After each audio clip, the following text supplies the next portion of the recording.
En direct avec Anthony Cortez, Sébastien Lequin pour leur livre L'affrontement qui vient de l'éco-résistance à l'éco-terrorisme, édition du Rocher, dont je rappelle que le propriétaire vit à Perpignan et adjoint contrario au passage, ça fait pas de mal, donc Bruno Noguered pour ceux que ça intéresse.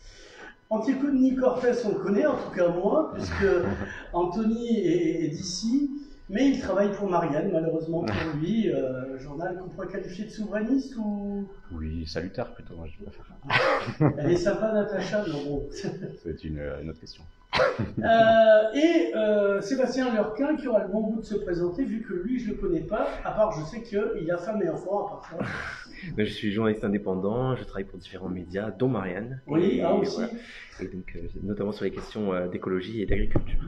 Voilà. Alors, est-ce qu'on a vraiment des problèmes d'écologie pour que vous ayez à faire des bouquins comme ça? Tout va bien.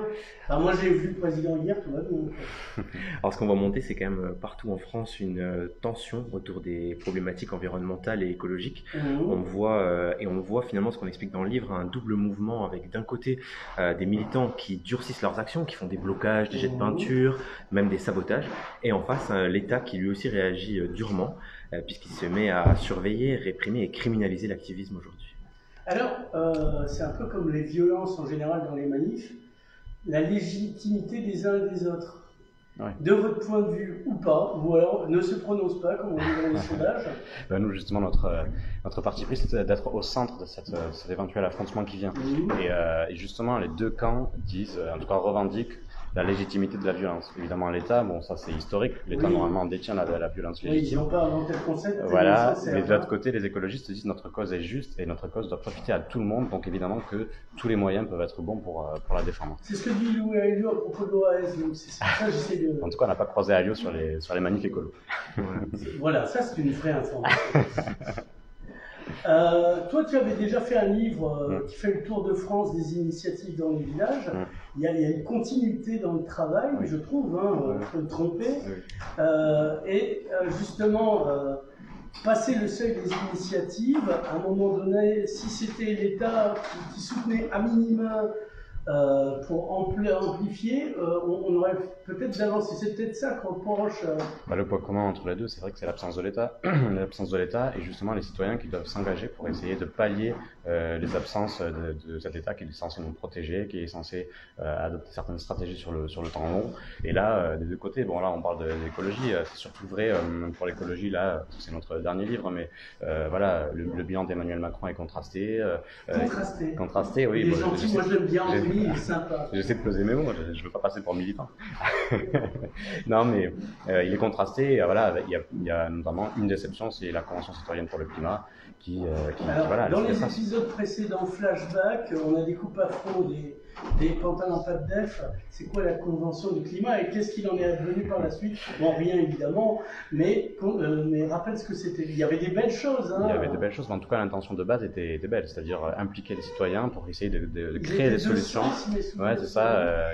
Ils étaient plus de 200 et un quart des solutions, enfin en tout cas des propositions ont été retenues, alors qu'Emmanuel Macron s'est engagé à en garder une bonne majorité. Donc ça a attisé finalement la colère, en tout cas ça a attisé la colère et c'est ce qui explique aujourd'hui en partie pourquoi on assiste à tous ces finalement ce durcissement des actions écologistes. Voilà, parce que comme pour les manifestations Gilets jaunes maintenant, la violence elle a commencé de l'autre côté.